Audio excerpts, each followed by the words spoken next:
वक्रतुंड महाकाय सूर्यकोटि समप्रभा निर्विघ्नं कुरु मे देव सर्वकार्येषु सर्वदा।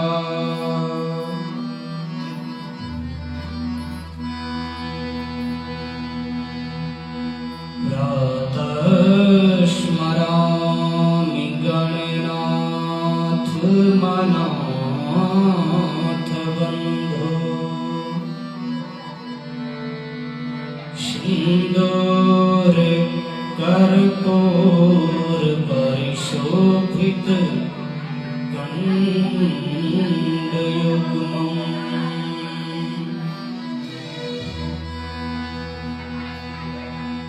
उद्दण्ड विघ्न परिखण्डन चण्ड दण्डम् माखण्डलादि शूरनायक वृन्दवन्द्यम्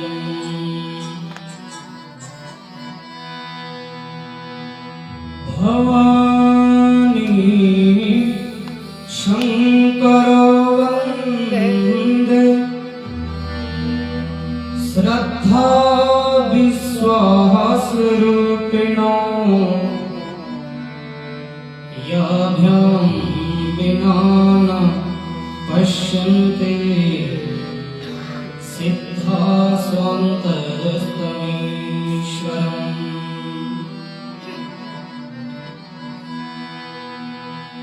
गंगा तरंग रमणीय जटा कलापम् गौरी निरंतर विभो सिद्धमाभागम्।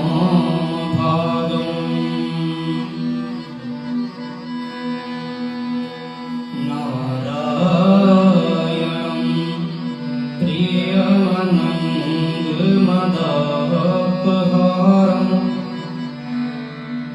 वाराणसी पुरपतिं भज विश्वनाथम्।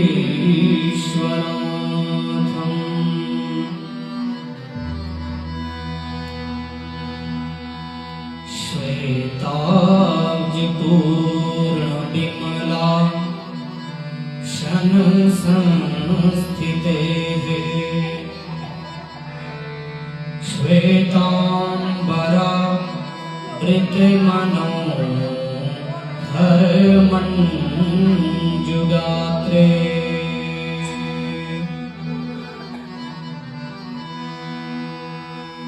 उद्यन्मनो यस्य लसित पंकज मंजुलाशे विद्या प्रदायिनी सरस्वती नौमि नित्यम्।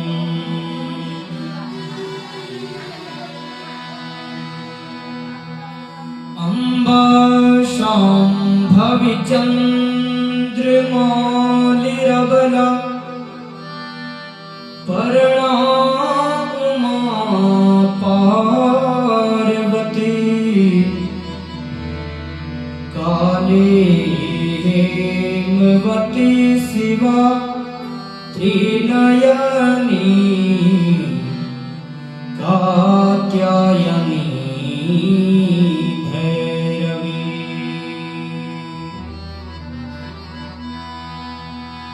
सावित्री नवयौवना शुभकरी साम्राज्य लक्ष्मी प्रदा चिद्रूपा परदेविता भगवती श्रीराजराजेश्वरी।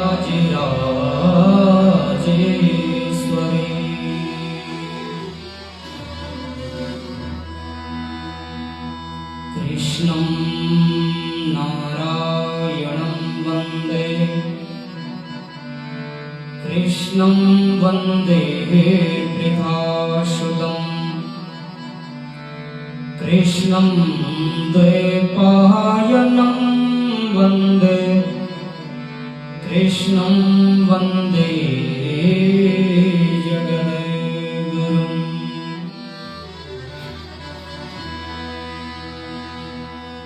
निश्चय प्रेम प्रतीतिते विनय करे सन्मान के कारज सकल शुभ सिद्ध करहि हनुमान।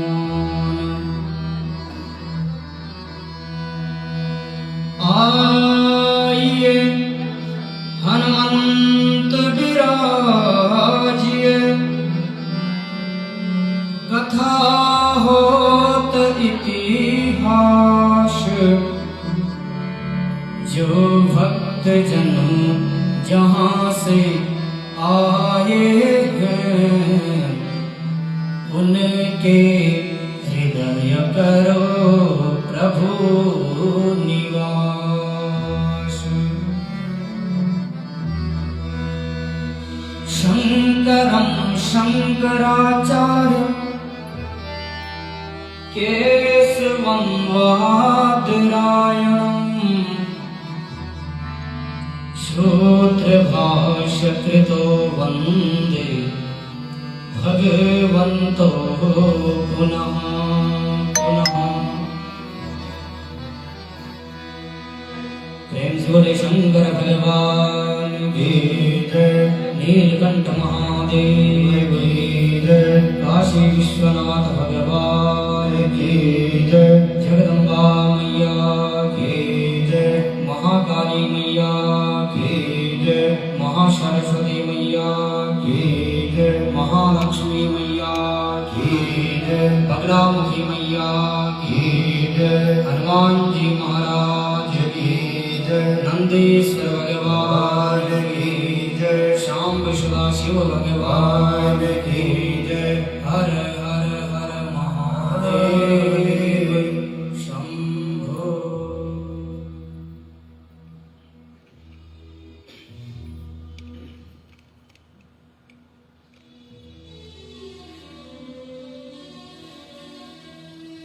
परम मंगलमय अकारण कारण वर्णालय भक्तवंश कल्पतरु भक्तवत्सल बागंबरधारी भस्मीधारी चंद्रमाधारी डमरूधारी पिनाकधारी त्रिशूलधारी औघड़दानी सर्प डमरूधारी बाबा भोलेनाथ श्री नीलकंठ महादेव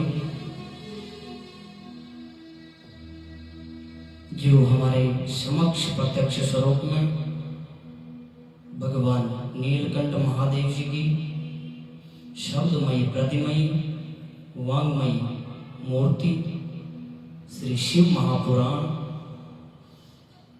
एवं मां आदि शक्ति जगदम्बिका देवी हनुमान जी महाराज सभी इष्ट पर देवता यहाँ पर स्थानीय देवता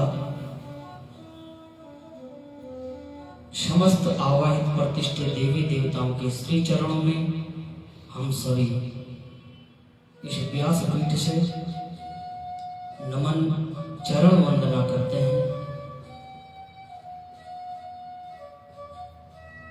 एवं इस पवित्र भूमि पर भगवान श्री नीलकंठ महादेव की इस पवित्र माटी पर इस तीर्थ स्वरूप शरगांव में इस प्रांगण में बैठी माताएं बहनें युवान भाई बहन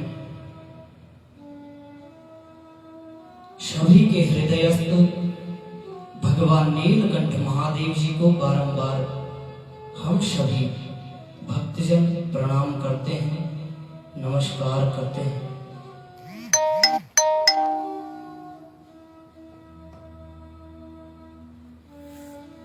इस भव्य और दिव्य अलौकिक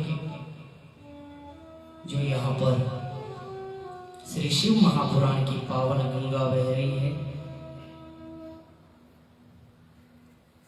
इस यज्ञ के जो आयोजन करता है सभी मातृशक्तियां, आज पहली बार सभी का नाम एकाग्र चित्त से ले रहा हूं। माता जी श्रीमती श्वेता देवी जी, श्रीमती सुजाता देवी जी, श्रीमती शारदा देवी जी, श्रीमती प्रवीण देवी जी, श्रीमती पूनम देवी जी, श्रीमती मोनिका देवी जी, श्रीमती ज्योति देवी जी, श्रीमती कामिनी देवी जी, श्रीमती इंदु देवी जी, श्रीमती रिंकल देवी जी, श्रीमती प्रिया देवी जी, श्रीमती ललिता देवी जी, श्रीमती अदिति देवी जी, श्रीमती अर्चना देवी जी, श्रीमती वीणा देवी जी, श्रीमती निर्मला देवी जी, श्रीमती रेखा देवी जी, श्रीमती सीमा देवी जी, श्रीमती मीनू देवी जी, श्रीमती रुचि देवी जी, श्रीमती शीतल देवी जी, श्रीमती अंकिता देवी जी, श्रीमती नीरू देवी जी, श्रीमती ज्योति देवी जी, श्रीमती अनीता देवी जी, श्रीमती कविता देवी जी, श्रीमती आशा खाची जी, श्रीमती अर्चना देवी जी, श्रीमती रानी देवी जी, श्रीमती स्वर्णा देवी जी, श्रीमती उमा देवी जी, श्रीमती ईश्वरी पालसरा देवी जी, श्रीमती मंजू नेवटा जी एवं अनेक अनेक माताओं, आप सभी का भाग्य और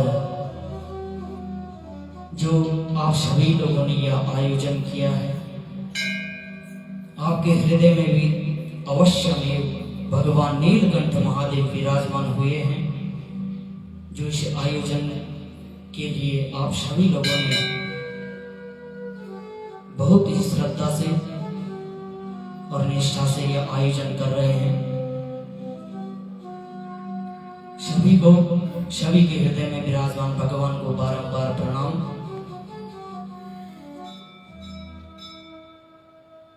और इस यज्ञ के प्रधान आचार्य जी श्रीमती श्री चंडी प्रसाद रतूड़ी जी एवं हमारे साथ संगीत आचार्य जी जो ऑर्गन पर विराजमान श्री शिव रतूड़ी जी, तबले पर विराजमान श्री अवधेश बोगड़ा जी, आप संगीत के मूर्धन्य विद्वान हैं। प्रधान पुजारी मेरे पिताजी श्री अश्वनी कुमार जी, और इतनी सारी व्यवस्था जो यह साउंड का जो कार्यभार है जो संभाल रहे हैं टेंट हाउस वाले भैया श्रीमान बुद्धि सिंह जी एवं समस्त चरगांव वासी सभी का जन कल्याण के लिए यह श्री शिव महापुराण की रस भरी पावन गंगा इस चरगांव में उतर कर आज आई है। आज तृतीय दिवस है। तृतीय दिवस में हम सभी लोग कथा सुनने सुनाने और श्रवण करने मनन करने चिंतन करने यहाँ पर यज्ञीभूत हुए हैं। आइए आज के दिवस में कथा को प्रारंभ करने से पूर्व भगवान शंकर की स्तुति करते हुए तत्पश्चात कथा में प्रवेश करेंगे।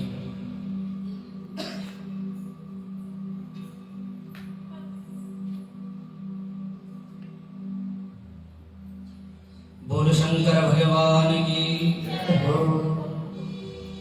है। धन्य तेरी माया जग में ओ दुनिया के रखवाले शिव शंकर डमरू वाले शिव शंभो भोले भाले। धन्य तेरी माया जग में ओ दुनिया के रखवाले शिव शंभो डमरू वाले शिव शंकर डमरू वाले शिव शंकर डमरू वाले शिव शंकर डमरू वाले।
खुश होकर तो क्या से क्या कर डाले, शिव शंकर भोले भाले, शिव शंकर डमरू वाले, शिव शंकर डमरू वाले, शिव शंकर डमरू वाले।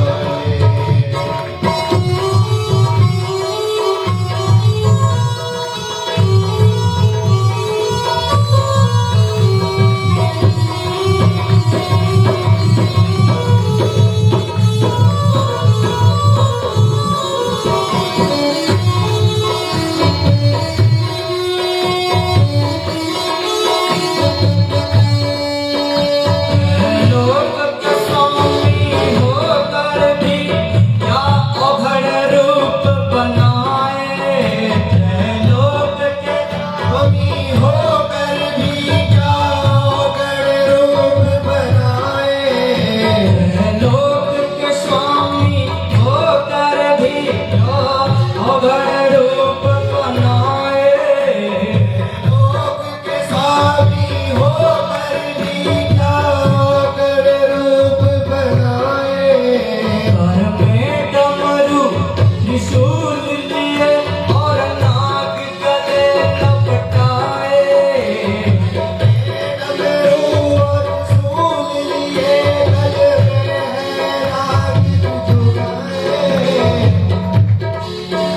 घर में डमरू त्रिशूल लिए और नाग गले लपटाए,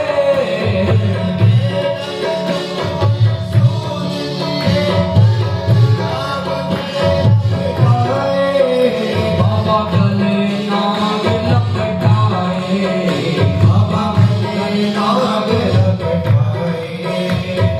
त्याग के अमृत हो नित्य में, तुम त्याग के अमृत पीते हो नित्य प्रेम से किसके प्यारे, भोले शंकर डमरू वाले, भोले शंकर भोले भाले, भोले शंकर डमरू वाले, भोले शंकर भोले भाले, भोले शंकर डमरू वाले, भोले शंकर डमरू वाले।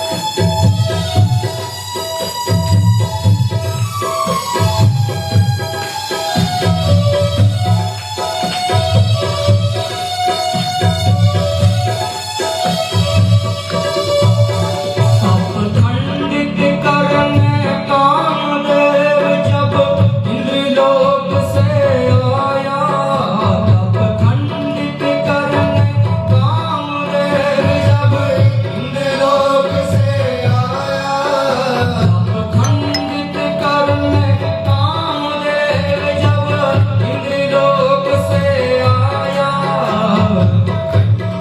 करने कामदेव जब इंद्रलोक से आया, और साध के अपना काम बाण तुझ पर वो मूर्ख चलाया, और साध के अपना काम बाण तुझ पर मूर्ख चलाया, बाबा तुझ पर मूर्ख चलाया, बाबा बोल तीसरा नैन भस्म उसको पल में कर डाला, शिव शंकर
महादेव की जय, जगदम्बा मैया की जय।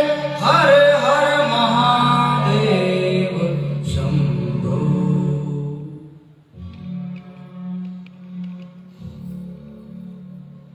तो इस प्रकार बाबा भोलेनाथ की महिमा जो आनंद कर देने वाली है, इसी महिमा के अनुरूप आज तृतीय दिवस में हम लोग प्रवेश कर रहे हैं। कल के दिवस में हम सभी ने अनेकानेक भगवान की लीलाओं का रसपान किया, अनेकानेक कथाओं का हमने रसपान किया। इस ज्ञान की गंगा में हमने गोता लगाया।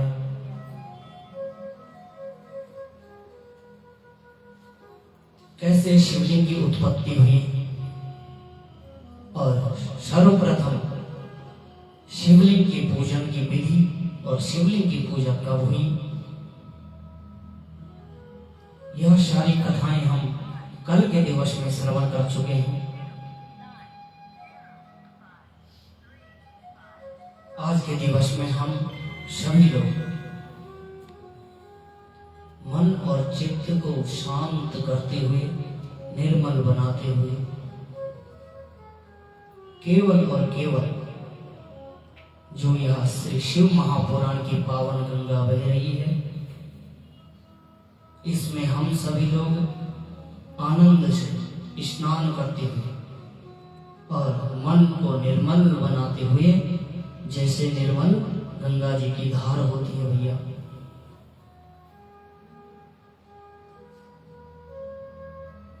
कबीरदास जी ने क्या कहा, मन ऐसा निर्मल भया जैसा गंगा नीर, पाछे पाछे हरि फिरे कहत कबीर कबीर। जब हमारा मन निर्मल होगा, पावन होगा माताओं, तो भगवान स्वयं हमारे पीछे घूमते हुए आएंगे।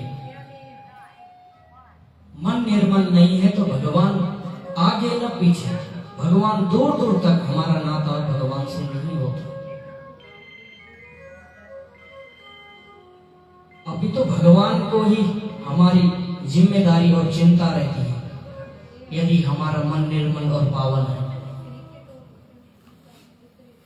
हम कथा में बैठे हैं तो केवल मन और सभी इंद्रियों को वश में करके और भगवान के श्री चरणों में, इस पावन गंगा में हमें लगाना है। भगवान शंकर की ऐसी महिमा। भगवान शंकर सबसे दयालु, अवगढ़दानी भगवान भोले। अभी हम स्तुति कर रहे हैं तो उसमें आपने सुना ही होगा कि त्रैलोक के स्वामी होकर भी तुम अवघड़ रूप बनाए। सोचो, भगवान तीनों लोकों के स्वामी और फिर भी अवघड़ रूप बनाया हुआ है। किस लिए? भगवान कौन है? भगवान वही है जहां कपट नहीं है, जहां दोष नहीं है, जहां दंभ नहीं है, जहां माया का निवास नहीं है, बस वही भगवान। और भगवान कौन है? सत्य। सत्य ही भगवान है, सत्य से बड़ा कोई भगवान नहीं। क्योंकि परमात्मा भगवान कभी झूठ का सहारा नहीं लेते और हम सभी लोग झूठ का सहारा लेते हैं।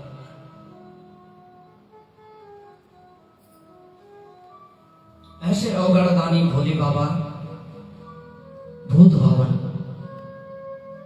विश्वनाथ अवघड़ रूप बनाया हुआ है,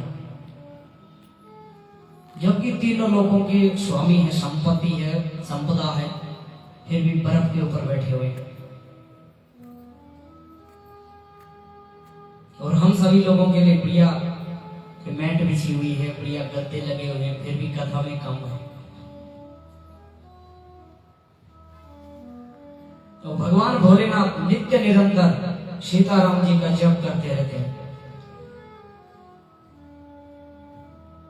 क्या कहते हैं भगवान?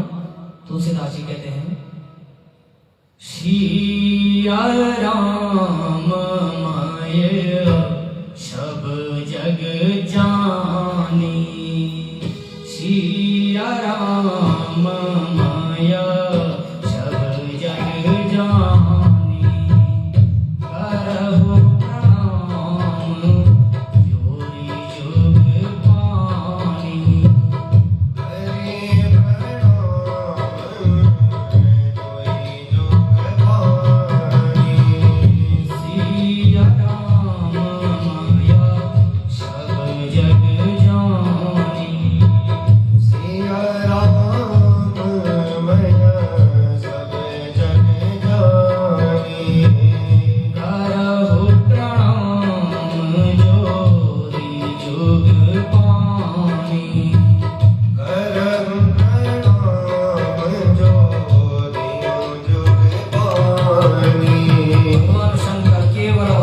सीताराम जी का क्या जप करते रहते भैया निरंतर।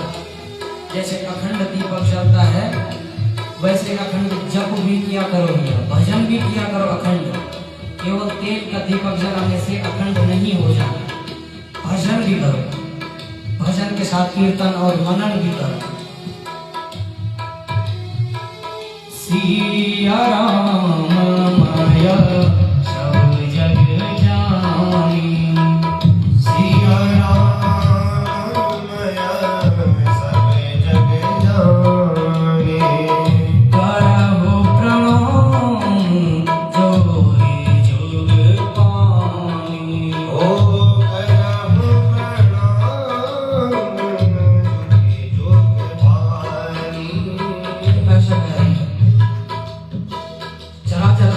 भगवान शंकर सबके भीतर क्या देखते हैं? राम।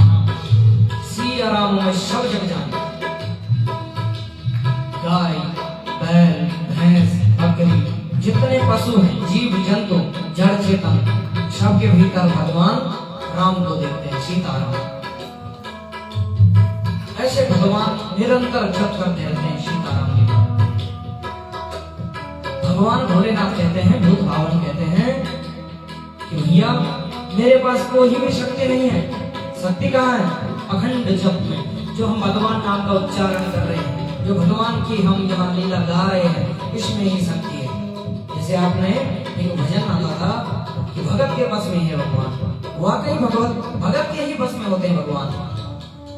अन्यथा आप देख लो महाभारत, जिन लोगों ने सुना हो, पढ़ा हो, देखा हो, महाभारत में भगवान ने क्या अपनी प्रतिज्ञा की थी कि मैं शस्त्र नहीं उठाऊंगा। लेकिन भक्त की जो प्रतिज्ञा थी किसकी? भीष्म पितामह की।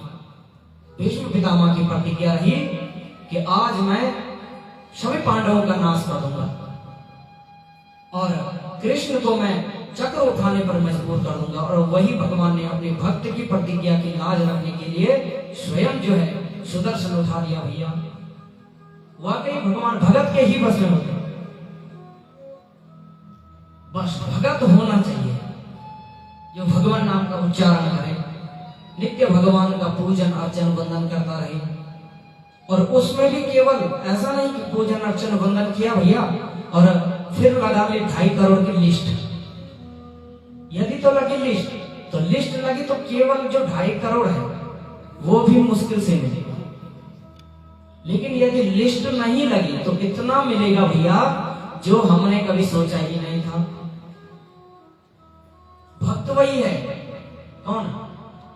क्योंकि रामचरितमानस में तुलसीदास जी ने कहा है, धीरज धर्म मित्र अरुणारी, धीरज धर्म मित्र अरुणारी, धीरज धर्म मित्र अरुणारी, आफत काल पर केहूँ चारी, आफत काल केहूँ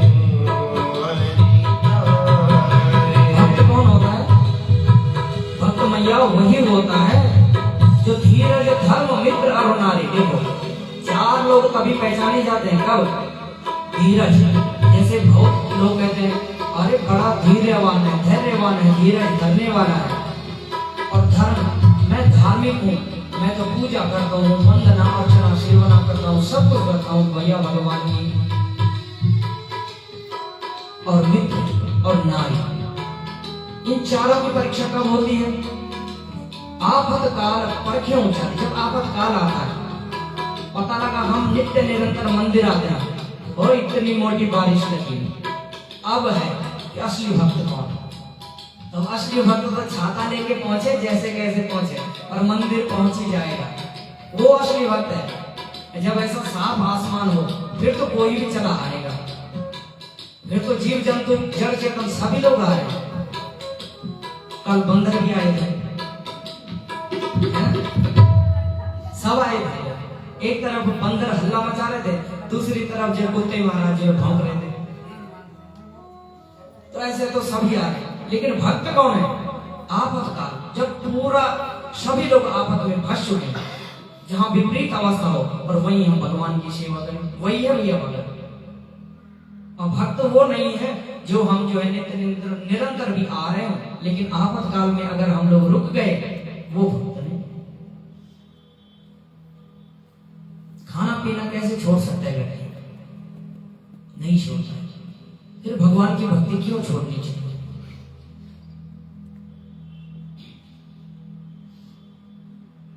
ऐसा जो है धैर्यवान होना चाहिए भक्त को, और उसका धैर्य आपातकाल में ही पता लगता है। और धार्मिक जो व्यक्ति होता है, जो कहने वाले होते हैं कि हम बड़े धार्मिक हैं, नित्य पूजा करते हैं, अनुष्ठान भी कराते रहते हैं, बस जहां पर ऐसे आयोजन हुआ वहां पर स्विच ऑफ, वहां पर बंद हो जाता है, उनका भाग लेना बिल्कुल व्यर्थ हो जाता है। और मित्र कैसा होता है? कर्ण के जैसा। कर्ण के जैसा मित्र होना चाहिए। अभी तो कर्ण ने अधर्म का साथ दिया, लेकिन मित्र के लिए एक तरफ माताओं रामचरितमानस में भगवान राम जी ने क्या कहा कि सुग्रीव, यदि मित्रता के लिए मुझे कुछ पाप भी करना पड़े तो मैं वो भी करूंगा, क्योंकि मैंने आपको मित्रता मान लिया, मित्र मान लिया भैया। ऐसा होना चाहिए। यहां मित्र तो तब तक के हैं जब तक उनका स्वार्थ पूरा होता है। और चौथी चीज क्या है? धीरज हो गया, धर्म हो गया, मित्र हो गया, और नारी का क्या है? जब आफतकाल आती है, जब तक तो बैंक बैलेंस है तब तक तो कोई भी साथ में नहीं रहेगा। जब पति का बैंक बैलेंस खत्म हो जाए, जैसे किसका, एक राजा हुए सत्य हरिश्चंद्र, तो उनके जैसे उनकी पत्नी के साथ ही राम जी जो स्वयं परमात्मा है, स्वयं भगवान, यहाँ जो है मनुष्य की लीला कर रहे हैं। यहाँ जब जो है उनके पास एक रात्रि में राजा बना दिया और अगली रात्रि को राजगद्दी से हटाकर सीधे बर्बाद। तो भैया अगर आज तक की स्त्रियां हो तो भैया राम को भी छोड़ देती है कि भैया आप जाओ जंगल, हम तो रहेंगे आनंद में। तो स्त्री का धर्म वही है जो विपरीत अवस्थाओं में विपत्ति का साथ न छोड़े। धीरज, धर्म, मित्र और नारी आफतकाल पर। जब आफतकाल में पुरुष स्त्री का त्याग नहीं करता है तो स्त्री का भी परम धर्म होता है देवी का, कि देवी जो है अपने पति का पूर्ण समर्थन करे।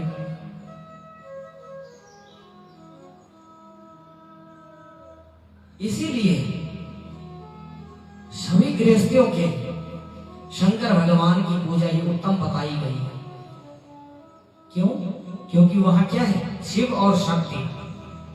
बताओ इतना प्रेम कहीं होगा?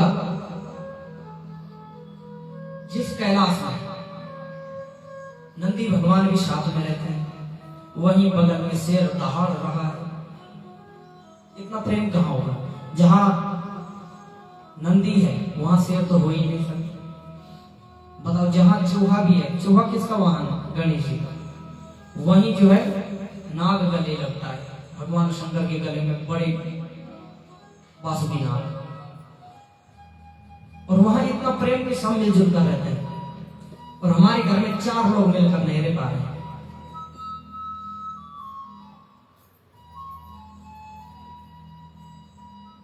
तुलसीदास जी ने बहुत महिमा गाई है भोलेनाथ और मां आदि शक्ति की। और जो शिव महापुराण है, यह रामचरितमानस के बिना अधूरा है। तुलसीदास जी ने पूरा शिव महापुराण रामचरितमानस में गाया। तो कल के दिवस में हम सभी लोगों ने श्रवण किया कि शिवलिंग की उत्पत्ति कैसे हुई, कैसे हमें पूजन करना चाहिए, कैसे हमें फल चढ़ाना चाहिए, कैसे हमें जलहरी बनानी चाहिए, किस किस धातु से हमें जलहरी बनानी चाहिए, किस किस धातु से शिवलिंग का हमें निर्माण करना चाहिए।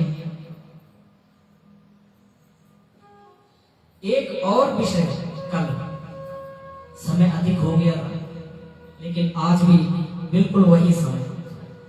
लाइट वालों ने तो नियम फिक्स कर दिया है कि 2:40 के बाद ही कथा होगी।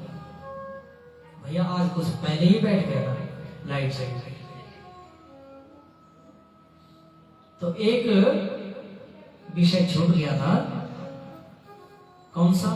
भस्म, कि भगवान का भस्म धारण कैसे करना चाहिए, और भगवान की भस्म को धारण करने से क्या क्या होता है।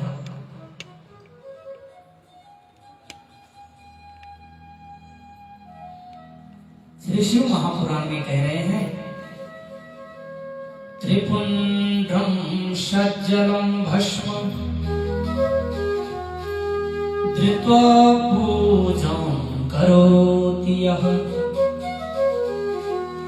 शिव पूजा फलं संगम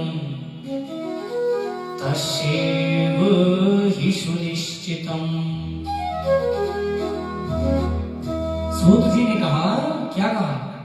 कि जो व्यक्ति भस्म धारण करके शिव की पूजा करता है भैया, उसे तुरंत शिव पूजा का फल मिल जाता है, तुरंत एकदम, मतलब वहां देरी नहीं है। जो भस्म धारण करके शिव की पूजा करता है, जिसके पास भस्म न हो, वो जलहरी का जो जल होता है, उस जल को लेकर हाथ में और अपने माथे से इस प्रकार त्रिपुंड लगाए, जैसे यहाँ हमारे पंडित जी ने लगाया है, ऐसे त्रिपुंड लगाना चाहिए।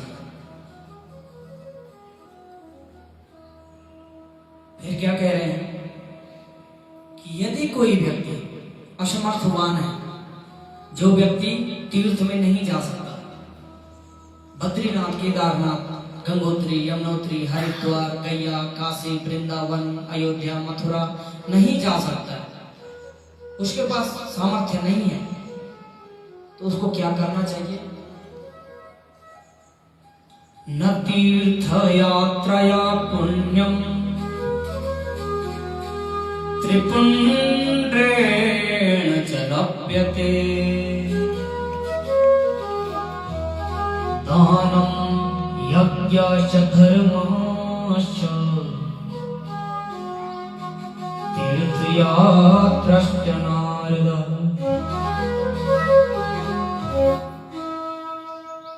क्या कह रहे हैं यहाँ कि तीर्थ यात्रा जो व्यक्ति नहीं कर सकता है और उसके पास सामर्थ्य नहीं है, भैया देखो, जो तीर्थ यात्रा के लिए तैयार होगा, भाई एक टेम्पो ट्रेवलर तो यहाँ से बुक करना ही पड़ेगा।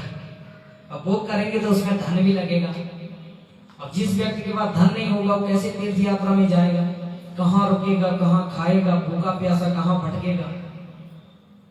और आज के समय में तो इतना निष्ठुर हो चुका है यह समाज कि यदि, क्या कहते हैं उसको, लिफ्ट, यदि आप किसी से लिफ्ट ले लो, सहायता ले लो, तो वो भी आपको मिलेगी नहीं।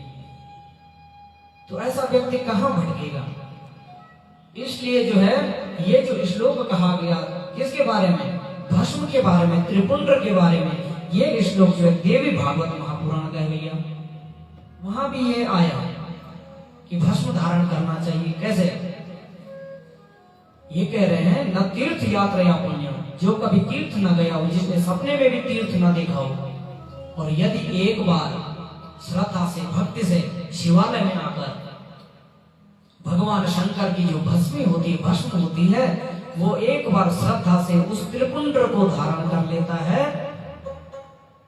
तो उसे संपूर्ण तीर्थों का फल यही प्राप्त हो जाता है। बोल शंकर भगवान की जय। और कितने दयालु है भगवान शंकर। भगवान ने इस धरा को बचाने के लिए, हम सभी जीवों को बचाने के लिए विष का प्याला खुद पी लिया। हलाहल विष, छोटा मोटा विष नहीं, हलाहल विष। फिर क्या कह रहे हैं, भस्म धारण करके हमें क्या करना चाहिए? शिव प्रदक्षिणम कुर्यात् स्वयं अष्टोत्तरं शतम् सहस्रं युतं लक्षं कोटिमन्येन कारयेत्। कह रहे हैं कि उसके बाद हमें शिव भगवान की प्रदक्षिणा करनी चाहिए। कितनी? कह रहे हैं जो 108 बार शिव भगवान की प्रदक्षिणा करता है, सहस्त्रयुतम 1000 बार जो भगवान शिव की प्रदक्षिणा करता है। फिर कह रहे हैं लक्षम कोटि या 10,000 बार, या जो 1 लाख या 1 करोड़ बार जो शिव भगवान की प्रदक्षिणा करता है, उसे अनंत गुना फल की प्राप्ति होती है। भैया शंकर भगवान की अनंत महिमाएं। ऐसे जो है भस्म के बारे में, भस्म कैसे धारण करना चाहिए, क्यों करना चाहिए, क्या फल मिलता है, इस प्रकार सूत जी ने बताया। भैया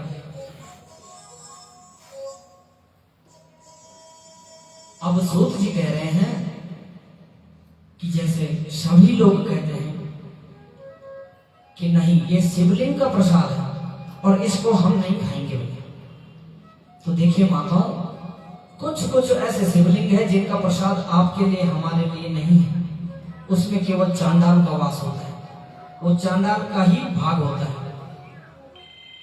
लेकिन अधिकतर शिवलिंग ऐसे हैं जिनका हमें प्रसाद भी ग्रहण करना चाहिए। शिव महापुराण में क्या कहा? शालग्रामोद्भवे लिंगे रसलिंगे तथा द्विजा पाषाणे राजते स्वर्णे सुरसिद्ध प्रतिष्ठते। क्या कह रहे? सूत जी ने कहा भैया जैसे शालिग्राम होता है, तो शालिग्राम उसमें भी एक शिवलिंग के आकार का, जो शालिग्राम शिवलिंग उत्पन्न हो, एक दूसरे रसलिंग जैसे बेर आदि के लिंग, तीसरा पारद लिंग जो पारे से बना हो, चौथा पाषाण लिंग जैसे पत्थर आदि से जो बना हो,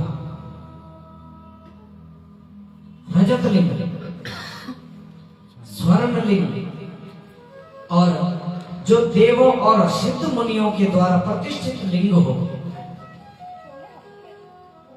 और केसर के बने हुए लिंग हो, स्फटिक का लिंग हो, रत्न लिंग हो, ज्योतिर्लिंग हो, इन सभी आदि लिंगों का हमें शिव प्रसाद ग्रहण करना चाहिए।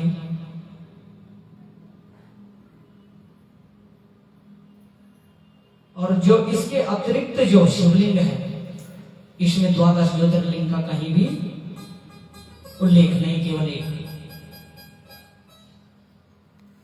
उसका हमें जो है प्रसाद, इन सभी का प्रसाद ग्रहण करना चाहिए। और जो अन्यत्र शिवलिंग होते हैं उनका हमें प्रसाद ग्रहण नहीं करना चाहिए।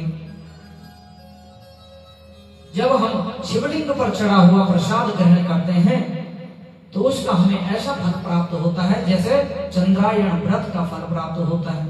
सबसे कठिन होता है माताओं चंद्रायण व्रत करना, सालों लग जाते हैं। तो ऐसा भोले बाबा की महिमा। अब यहाँ जो आज की कथा में हम लोग प्रवेश करेंगे तृतीय दिवस में, यह विषय कल का था। तो तृतीय दिवस में सौनक जी, जो सौनक जी हैं, कथा कहाँ चल रही है? प्रयागराज में। वहां बैठे हुए सूत जी, और सूत जी से पूछ रहे हैं सौनकादि 88,000 ऋषि। क्या पूछ रहे हैं कि हे सूत जी, इतना तो हम सभी लोगों ने सुन लिया, लेकिन अब और भी उत्तेजना बढ़ रही है कि भगवान के प्रति, कि भगवान ने जब इतना सब कुछ कल्याण बताया है तो अब और शिव की कथा सुनाइए, शिव भगवान की हमें कथा सुनाइए।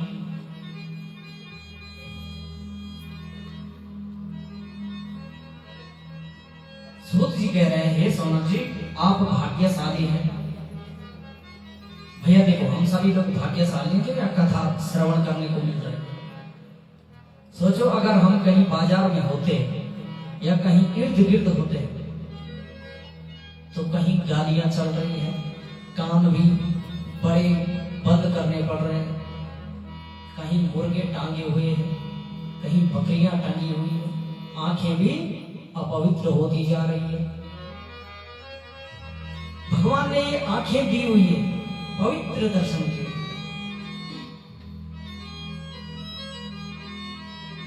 भगवान ने ये कान दिए हुए तो श्रवण करने के लिए, भगवान की कथाओं का श्रवण कर।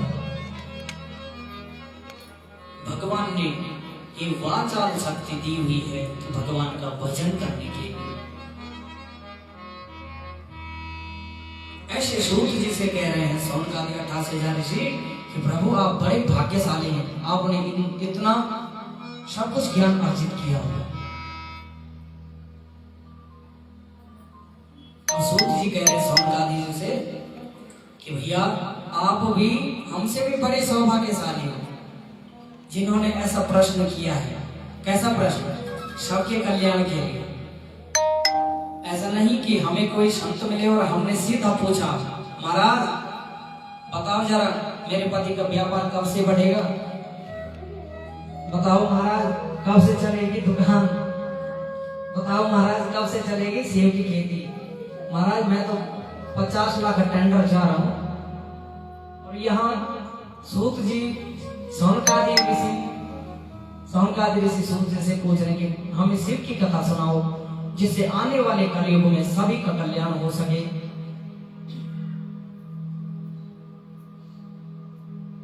फिर सूत जी कहते हैं कि भगवान शिव की जो कथा है, पुरुष हो अथवा स्त्री, सबको पवित्र कर देती है,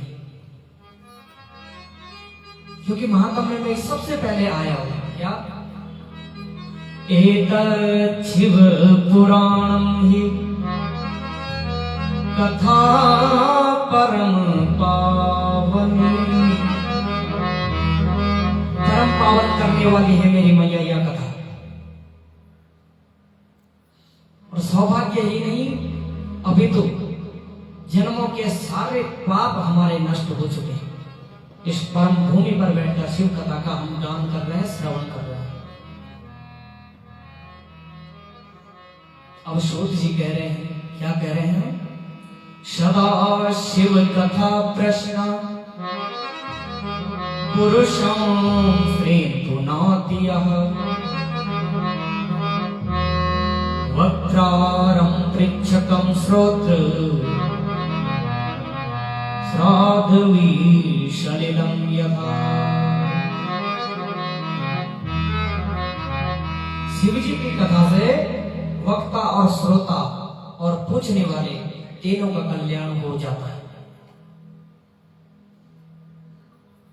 इसलिए मैं कहता हूं कि कथा में जब भी हम आए तो कथा श्रवण करें और घर जाकर हमको क्या करना चाहिए? मनन करना चाहिए। यही प्रश्न सूत जी कह रहे हैं सौनकादियों से कि जैसे आप पूछ रहे हैं कि किस किस का कल्याण होगा शिव की कथा सुनने से और पूछने से, और कैसा कैसा कल्याण होगा। एक बार यही प्रश्न नारद जी ने ब्रह्मा जी से पूछा था भैया। फिर क्या कहा कि एक बार श्री नारद जी हिमालय पर्वत पर वहां गए, और हिमालय पर्वत पर जहां समीप में क्या है, गंगा जी बह रही है। हिमालय पर्वत से निर्मल धारा गंगा जी की बह रही है, और वहां जो है नारद जी पहुंच गए। वहीं एक परम सुंदर गुफा उन्होंने देखी भैया। एक उन्होंने क्या देखी, गुफा देखी। सूत जी कह रहे हैं हिमशैल गुहा काचे जेका परम शोभना यद समीपे सुर नदे सदा वहति वेगता।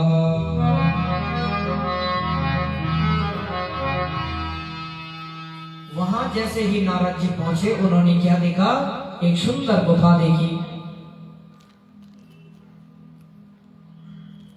और उस गुफा की जो शोभा झलक रही थी जैसे इन लड़ियों से शाम को मंदिर झलकता है।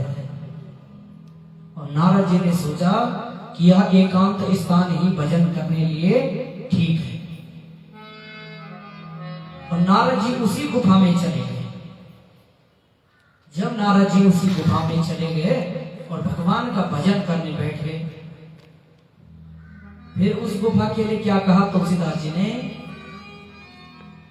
आश्रम परम पुनीत सुहावा। आश्रम परम पुनीत सुहावा। आश्रम परम पुनीत सुहावा। हे आश्रम पवन पुनीत सुहावा। देखी देव ऋषि मन अति भावा। देखी देव ऋषि मन अति भावा। जब नारद जी ने वो गुफा देखी तो उनके मन को बहुत शांति मिली। नारद जी ने कहा, वाह भैया, ये तो बहुत बढ़िया गुफा है। और क्या हो गए, चकित हो गए। फिर क्या कहा, निराखी सैल सरे विपिन विभागा। निराखी सैल सरे विपिन विभागा। अयो रमापति पद अनुरागा। श्री नारद जी ने क्या किया, उसी गुफा में, उसी आश्रम में समाधिस्थ होकर बैठ गए। वहीं अब नारद जी भगवान का भजन करने के लिए बैठ गए। देखो नारद जी 24 घंटे एक भी क्षण उनका व्यर्थ नहीं जाता जब वो भगवान नाम का उच्चारण नहीं करते, केवल लगे नारायण नारायण नारायण, भगवान नाम का उच्चारण कैसे करते रहते हैं। और वहीं जो है नारद जी तपस्या करने के लिए बैठ गए। श्री नारद जी कैसे अखंड ज्योति कैसे जला रहे हैं, कह रहे हैं अहम ब्रह्मास्मि। ब्रह्मा जी की तपस्या में बैठ गए। नारद जी ने कहा तो बस यही बढ़िया है, यहाँ तपस्या करते हैं। और इधर क्या हुआ, दूसरी तरफ इंद्रदेव जी डर गए। इंद्रदेव जी ने कहा कि यदि जो है नारद जी ने तपस्या करके ब्रह्मदेव से इंद्रासन मांग लिया तो भैया तो बात गई। तो इधर इंद्रदेव जी ने क्या कहा, तुरंत इंद्रदेव जी ने कामदेव का आवाहन किया भैया कामदेव आ जाओ। और तुरंत कामदेव जी प्रकट हो गए। कामदेव ने आकर भगवान इंद्रदेव जी से पूछा कि महाराज किस कार्य से मेरे लिए मुझे जो आह्वान किया गया। तो इंद्रदेव जी ने कहा कि भैया वहां नारद जी बड़ी तपस्या में बैठे हैं। अब यदि नारद जी जो है तपस्या पूरी कर लेंगे और ब्रह्मा जी प्रकट हो गए तो नारद जी ने मानव इंद्रासन मांग लिया तो भैया हम सब लोग तो गए हैं।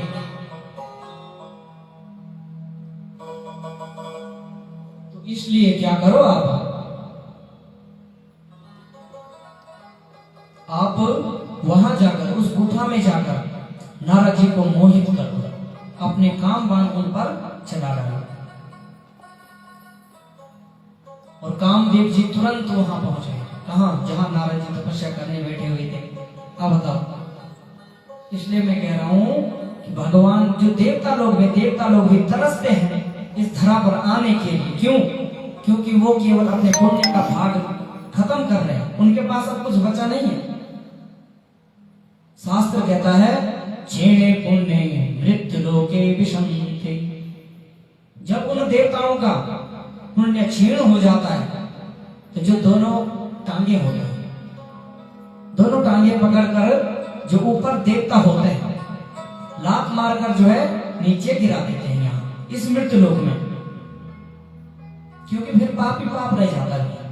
और ये मनुष्य योनि हमें भी तभी प्राप्त हुई है कि हम अपना जो पूर्व जन्म का कृत्य है उसको जो है समाप्त कर दे और यहाँ भगवान का भजन करें।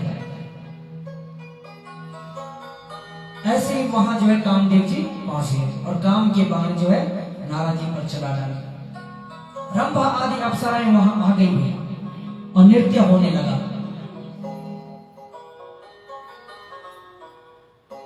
क्या कह रहे हैं यहाँ? सूत जी कह रहे हैं, तुलसीदास जी कह रहे हैं रामचरितमानस में, चले सुहावनी त्रिविध बयान, चले सुहावनी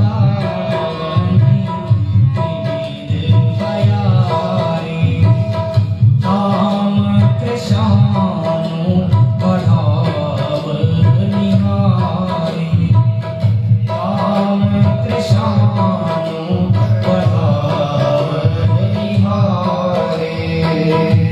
रंभा दिव्य नारी नवीना, रंभा दिव्य नारी नवीना, सकल असमशर काल प्रवीणा।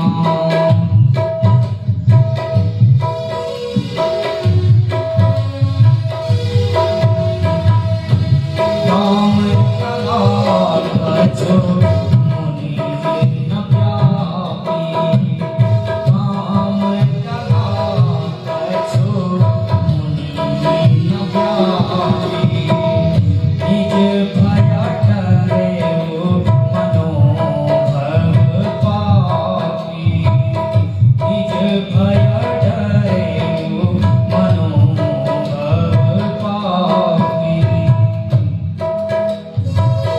बोले नारद जी महाराज की जय। देखो कभी कभी जो है नारद जी की भी जय होनी चाहिए, नहीं तो कथाओं में अगर जो है नारद जी कुछ और कुछ कर देते हैं। तो यहाँ जो है कामदेव ने जब देखा, क्या देखा कि नारद जी की समाधि जो हम भंग करने वाले थे वो भंग नहीं हो पाई। पूरा प्रयास किया भैया नारद जी ने कि मेरी समाधि क्या ना हो, नष्ट ना हो। और यहाँ पूरा प्रयास किसने किया? कामदेव ने, कि बस नारद जी की समाधि भंग करनी है। लेकिन नारद जी पर कुछ भी प्रभाव न पड़ा। रंभा अप्सराएं आई, वहां नृत्य करने लगी, पायल बजने लगे। लेकिन नारद जी बिल्कुल भगवान नारायण का जप कर रहे थे।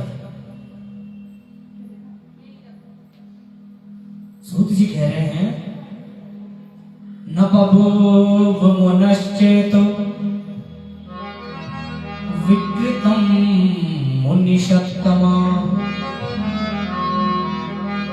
विष्णु बभूव तद्गर्वो महेशानुग्रहणे।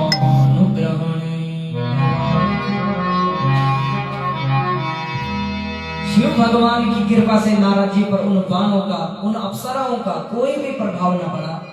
और शिव भगवान की कृपा से नारद जी ने 10 इंद्रियों को अपने बस में कर लिया और काम को जीत लिया भैया। अब जब नारद जी ने काम को जीत लिया तो नारद जी एकांत में बैठे हुए थे। फिर क्या हुआ? अब नारद जी के मन में ये चीजें आई। क्या आया?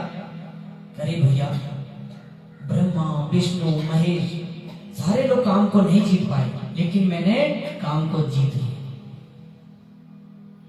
तो अब क्या होगा? अब नारद जी सीधे कहां? कैलाश पर्वत पर। जब कैलाश पर्वत पर पहुंचे तो किससे? भगवान शंकर से कहने लगे। क्या कहने लगे? कामाजयं निजं मत्वा गर्वितो भून्महेश्वर वृद्धैव विगता ज्ञानः शिवमाया विमोहिता। जो इस प्रकार जो है कहने लगे। फिर सूत जी कह रहे हैं कि फिर क्या हुआ? नारद जी के मन में ऐसा भी चल रहा था। कैसे? धन्या धन्या महामाया संभवी मुनीषत्तमा तद्गतिं नहि पश्यन्ति विष्णु ब्रह्मदयोभिः। शिव भगवान की माया से नारद जी मोहित हो गए। उनको लगा कि मैंने काम को जीत लिया, लेकिन यह सब लीला किसकी है? भगवान शिव की लीला है भैया। और नारद जी के मन में अभिमान आ गया। और जब अभिमान आ गया तो कैलाश पर्वत पर जैसे ही पहुंचे और भगवान से कह रहे हैं। क्या कह रहे हैं?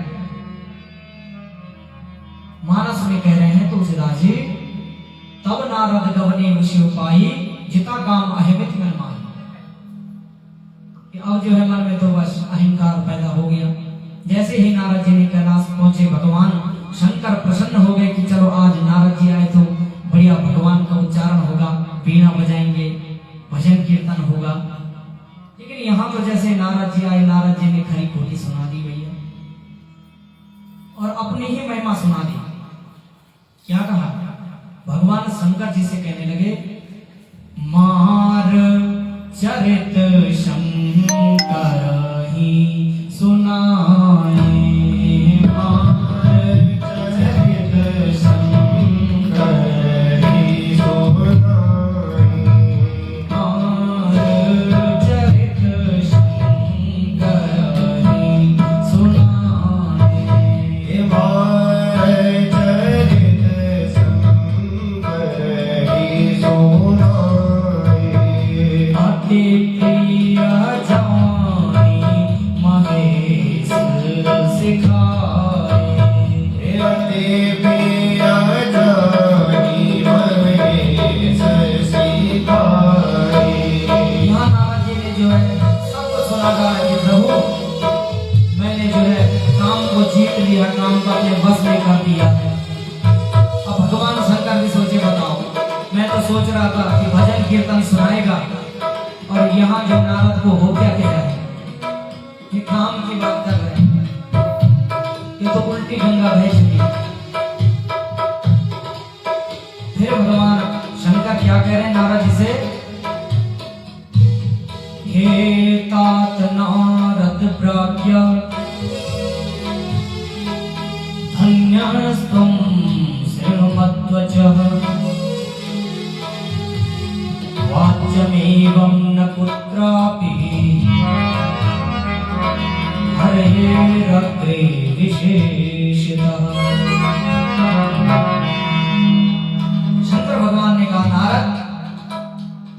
बार बार तुमसे निवेदन कर रहा हूं भैया। क्या निवेदन?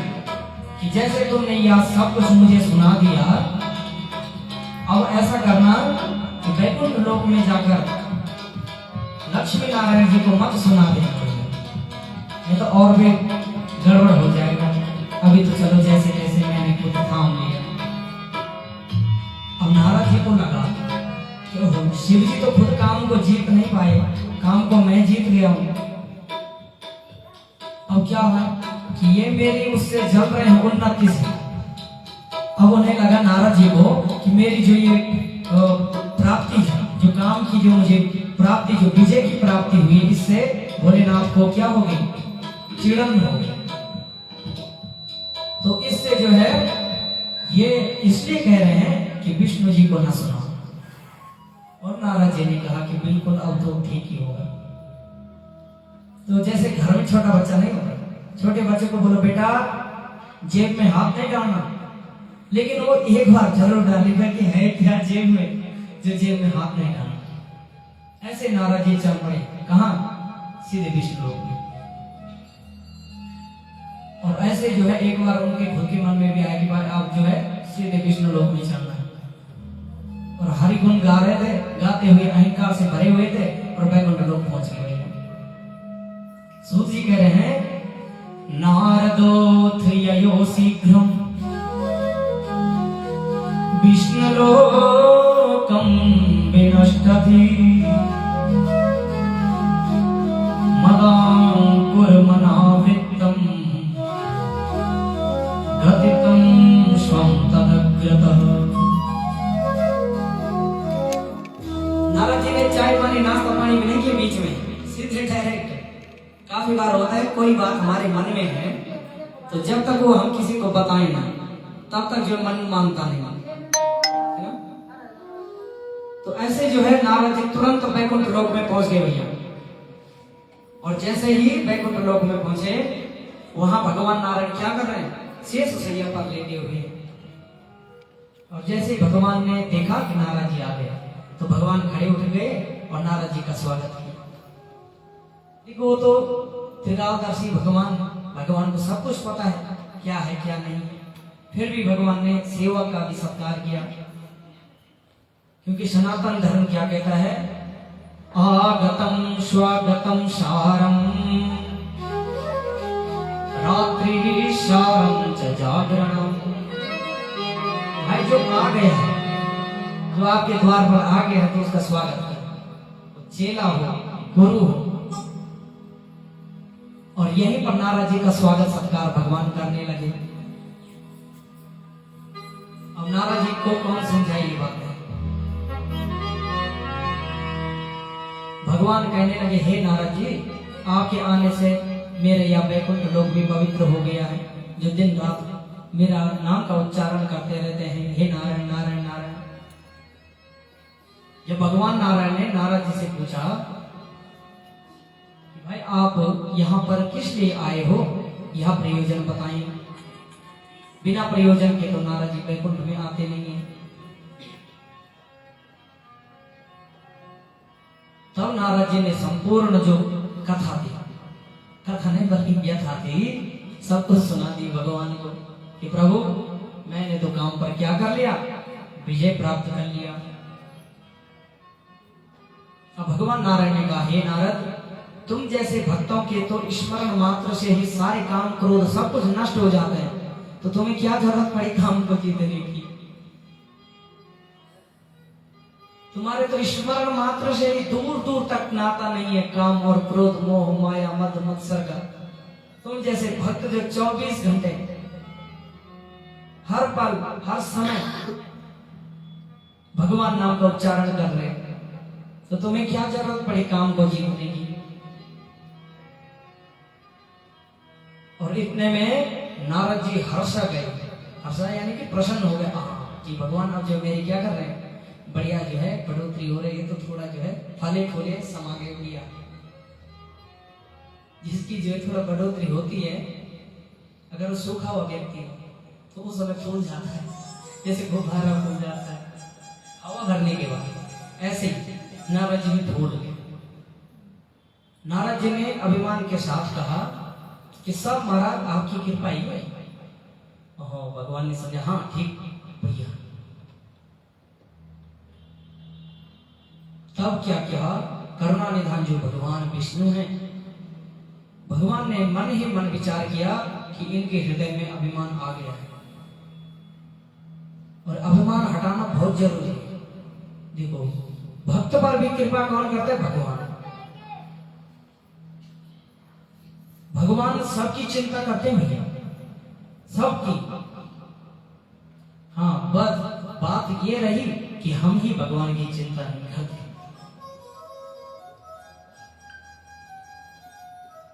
और भगवान ने मन ही मन संकल्प लिया कि अब इस अभिमान को मैं उखाड़ फेंकूंगा, क्योंकि नारद तो इतना परम पवित्र क्या था, भक्त है, और उनके मन में ऐसा अभिमान आना बहुत गलत। तुरंत भगवान नारायण ने अपनी माया रचाई। क्या किया? 100 योजन दूर विस्तार वाले नगर का निर्माण कर दिया। उस नगर का नाम क्या था? विस्तार नगर। और नगर के राजा का नाम शील निधि है। और जो शील निधि, उसकी एक कन्या है, और उसकी कन्या जिसका नाम क्या था?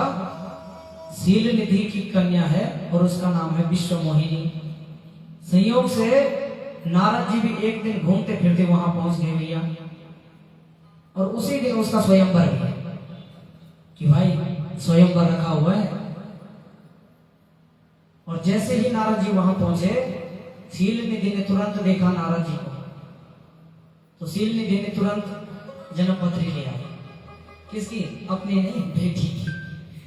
कि भैया अब जब पंडित जी घर पर आ गए तो भाई स्वाभाविक बात है कि पंडित जी चलो थोड़ा बहुत जन्म पत्री देख लो, ग्रहों का क्या हाल चाल है।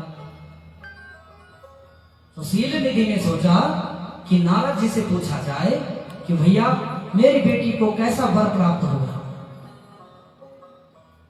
और इधर जो है नारद जी जो है एकाटक उनकी जो विश्व मोहिनी पुत्री थी उसको देख रहे थे, क्योंकि खुद क्या हो गए थे नारद जी, मोहित हो गए थे। और ये इधर बात कर रहे थे काम को जीतने की।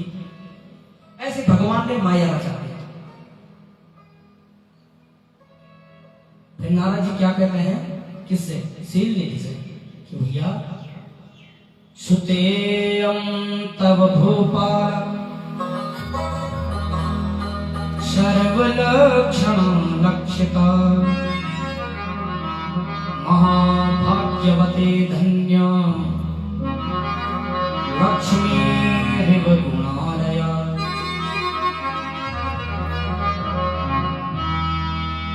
कह रहे हे राजन, किसने कहा? नारद जी। हे राजन, आपकी जो यह सुंदर कन्या है, सुंदर लक्षणों से युक्त है, ये महाभाग्यशालिनी है। क्यों है भाई? तो नारद जी मन ही मन सोच रहे कि चलो मेरी शादी होगी इससे तो 100 ही शादी तो हो ही गई। तो ऐसा नारद जी उनको बता रहे हैं कि आपकी बेटी बहुत सौभाग्यशाली। स्पष्ट तो नहीं कहा, लेकिन इतना बता दिया कि आपकी बेटी बहुत सौभाग्यशाली है भाई। तो शील निधि भी समझे कि हाँ होगी, और लक्ष्मी जी के समान गुणों का भंडार है आपकी बेटी। नारद जी ने बढ़िया जो मक्खन और लगा दे थोड़ा बहुत। तब तुलसीदास जी ने कहा सेवहि सकल चराचर खाए, सेवहि सकल चराचर खाए, सेवहि सकल चराचर खाए, सेवहि सकल चराचर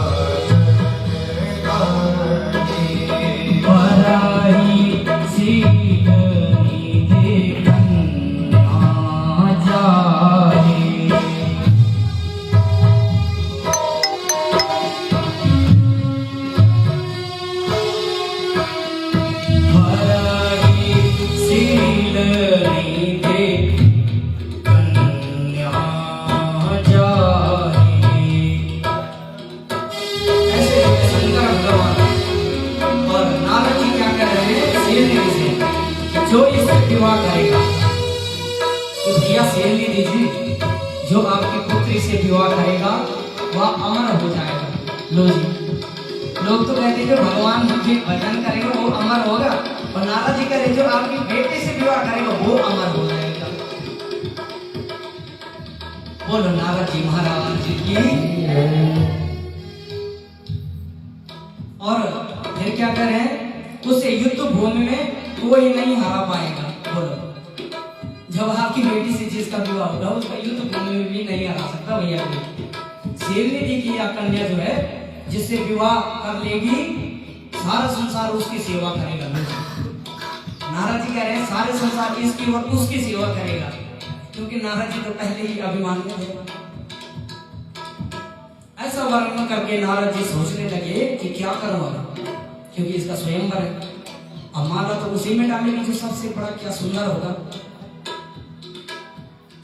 अब मैं तो ठहरा नारद, बढ़िया जो है एक चोटी रखी हुई है, बढ़िया टीका चंदन लगा हुआ है, बढ़िया बीना बजा रहे हैं, तो इसने क्यों डंडी मेरे गले में मांगा। तो अब क्या किया जाए। अब उन्होंने सोचा कि ऋषि मुनियों के पास चलूं, वो मुझे बढ़िया रूप दे। लेकिन फिर नारद जी ने विचार किया, क्या कहा, हरि सम मांगो सुंदरता, कि हरि यानी कि भगवान विष्णु से सब कुछ मेरा कल्याण हो जाएगा, कि भाई सुंदरता भी मिल जाएगी, इधर पत्नी भी मिल जाएगी, और आगे मेरा कल्याण भी हो जाएगा, क्योंकि सुंदरता भी वही देंगे तो कल्याण भी वही करेंगे।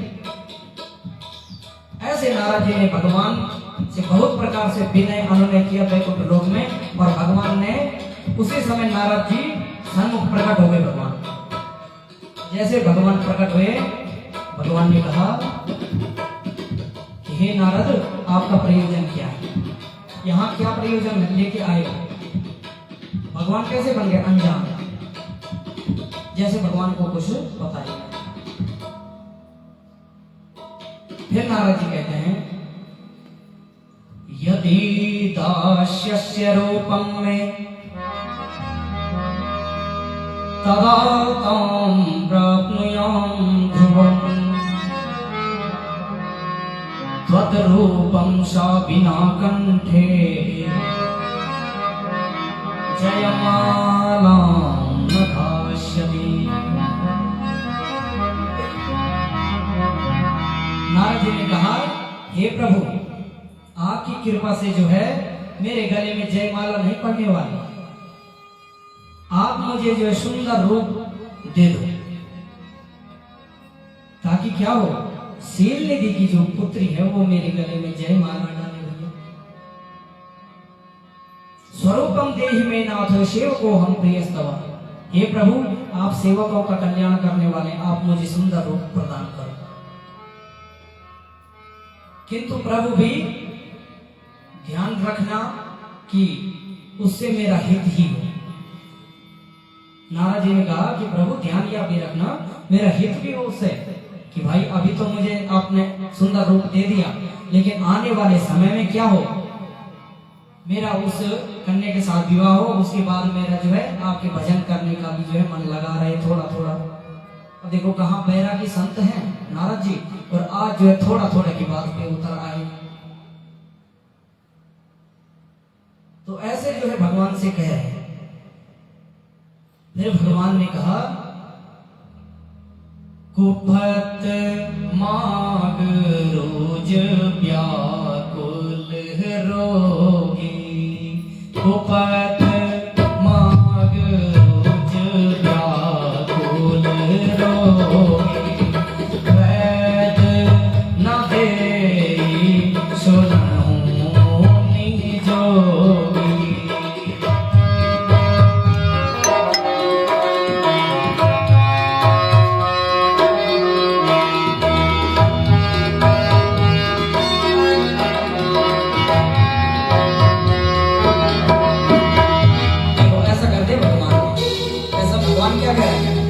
कुपत मांग जो व्याकुल रोगी, देखो जो रोगी होता है तो दवाई चाहता है कि कोई मुझे क्या दे, दवाई नहीं, ताकि मैं यथाशीघ्र क्या ठीक हो सकूं। वैद्य न देई सुनहु निजोगी, उस समय जो रोगी होता है वह छोटा बड़ा वैद्य नहीं देखता कि छोटा बड़ा डॉक्टर है या कैसा है, केवल उसे दवाई चाहिए होती है। तो यहाँ भगवान लक्ष्मी नारायण जी ने क्या कहा, जहां नारद जी को सुंदर रूप देना था भगवान ने निकाला और बंदर का मुख दे दिया। बोल लक्ष्मी नारायण भगवान की जय। क्योंकि भगवान ने क्या करना है, मुख्य बात क्या है, भगवान ने भक्त का अभिमान उतारना है भगवान। इसलिए आज सुंदर की जगह मैंने पहले ही कहा, भगवान से मांगो नहीं, वो ठेकेदारी मत करो, 10 रुपए चढ़ाकर 50,000 की लिस्ट मत लगाओ, निस्वार्थ सेवा करो। श्रुतियां कहती है परोपकाराय फलन्ति वृक्षा, परोपकाराय दुहन्ति गावः।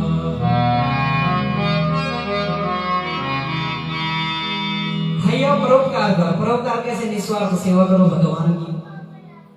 अभी जैसे क्या कह रहे हैं, परोपकाराय फलन्ति वृक्षा, फल कहाँ लगता है, वृक्ष में, और खाते हम लोग हैं।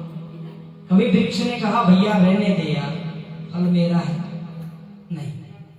परोपकाराय दुहन्ति गावः, गाय का दूध हम लोग पूरा निचोड़ लेते हैं, बल्कि जो गाय का जो बछड़ा होता है उसके लिए भी थोड़ा नहीं रहने देते, वो भी निकाल लेते, फिर भी गाय कभी बोलती नहीं है। तो ये परोपकार है। परोपकाराय वहन्ति नद्या, ये नदी जो बह रही है ये परोपकार है। इस नदी में कितना कचरा डाला हुआ है, इस नदी में कितनी गंदगी करते हैं। कभी नदी आई घर में कि भैया क्यों इतनी गंदगी कर रहे हो, नहीं, वो केवल परोपकार करना जानती है, वो परोपकार कर रही है। ऐसे यहाँ नारद जी ने भगवान से सुंदरता मांगी और बंदर का मुख मिल गया। अब नारद जी को इस बात से कोई परिचय नहीं था कि भैया मुझे बंदर का मुख मिलेगा। उन्हें लगा कि मुझे तो बड़ा सुंदर रूप मिल गया, अब तो शीलनिधि की जो कन्या है वो कन्या तो बिल्कुल किसी को नहीं देखी, सीधे आई और जयमाला मेरे गले में डाल दिया। ऐसा जो है भगवान ने उन्हें जो है बंदर का रूप दे दिया। और नारद जी जो है कुछ शिवगणों को लेकर कहां पहुंच गए, सीधे स्वयंवर में। स्वयंवर में जैसे ही पहुंचे, भगवान शंकर ने भी जब मुख देखा तो 2-4 गणों को जबरदस्ती भेज के दिया कि इसके साथ सिक्योरिटी वाले जैसे रहते कि जाओ जाओ भाई नीचे अभी और तमाशा होना है, तो वो भी तो देखो भगवान ने क्या क्या करना है। तो सब लोग पहुंच गए स्वयंवर। दोनों शिवगण जो है विप्र रूप धारण करके और नारद जी को जो है व्यंग वचन जो है बोलने लगे और चल दिए।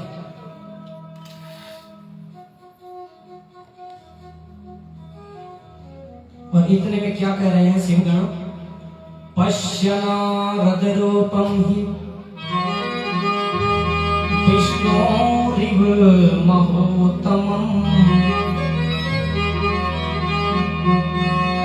मुखम तु वानरस्यैव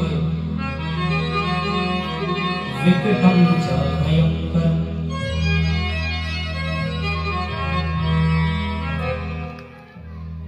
अब ऐसे जो है कह रहे हैं कि हे नारद अपना मुंह तो देख लो। शिवगण कूट करते हैं किंतु नारद जी समझ नहीं पाते। कूट मतलब व्यंग्य, जैसे किसी ने एक इतना बड़ा गिलास और इतनी सी उसमें चाय डाली, तो व्यंग्य कैसे होगा कि भैया इतने छोटे गिलास में इतनी ज्यादा चाय क्यों डाली, तो ये व्यंग्य हो गया।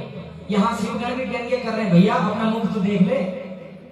लेकिन नारद जी नहीं समझ पाए। नारद जी को विश्वास था कि मेरे जैसे सुंदर तो अब दुनिया में क्या पूरे तीनों लोगों में नहीं होगा कोई। और जैसे ही जो स्वयंवर में पहुंचे और स्वयंवर में उनको लगा कि वो जो शीलनिधि की कन्या है वह किसके गले में, मेरे गले में क्या डालेगी, जयमाला। लेकिन उसने एक बार भी उनकी तरफ नहीं देखा।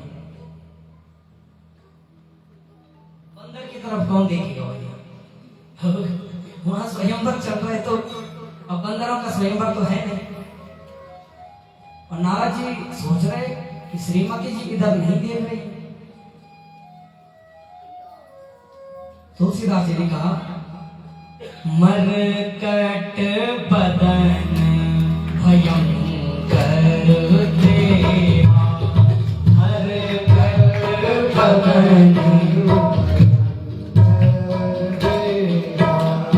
देखत हृदय क्रोध बतेरा।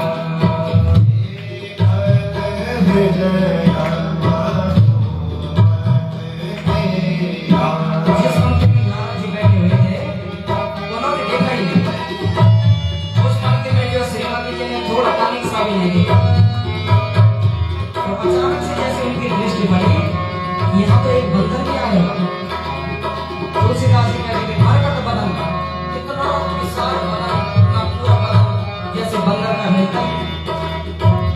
और अब वो श्रीमती सोचने लगी कि बताओ इसको क्या होगा, इसका दिमाग तो सही है। यहाँ तो जो है राजकुमारों की पंक्ति होनी चाहिए, राजकुमारों का स्वयंवर चल रहा है, पर ये बंदर कहाँ से उठ कर आ गया। और इतने में ही क्या हुआ कि नारद जी मुस्कुरा रहे थे कि बस आने वाले है तो गले में ही डालेंगे नारद। तो इतने में जो है भगवान नारायण प्रकट हो गए। बोल लक्ष्मी नारायण भगवान की। और भगवान विष्णु ने क्या किया, राजकुमार का वेश बनाया तो धारण करके वहां प्रकट हुए। और विष्णु मोहिनी ने भगवान के गले में ही वरमाला डाल दी। भैया बोल लक्ष्मी नारायण भगवान की जय हो। ये सूत जी कह रहे हैं। और तुरंत भगवान के गले में जयमाला हुई और दोनों कहां अंतर्धान हो गए। जैसे अंतर्धान हुए फिर सूर्य जी ने कहा, तामादाय तदो विष्णु राज रूप धर प्रभु, अंतर्धान मत्सध्य स्वस्थानम प्रययोगिन। आनंद हो गया, भगवान अंतर्धान हो गए। अब जो है नारद जी सोचने लगे, अरे वो कहां गई जिसके लिए मैंने कितना सब कुछ किया। अब तुरंत फिर शिव गणों ने कहा, जो उसके साथ भगवान भोलेनाथ ने 2 सिक्योरिटी गार्ड भेज देंगे, जाओ नीचे देखो क्या क्या होता है। तो वो सिक्योरिटी गार्ड फिर से कहने लगे कि हे भाई, फिर क्या रामचरितमानस में कह रहे हैं कि उन गणों ने कहा, दुल्हीन ले गए लच्छी निवास, दुल्हीन ले गए लच्छी निवास, लिप समाज सब भयो निराशा।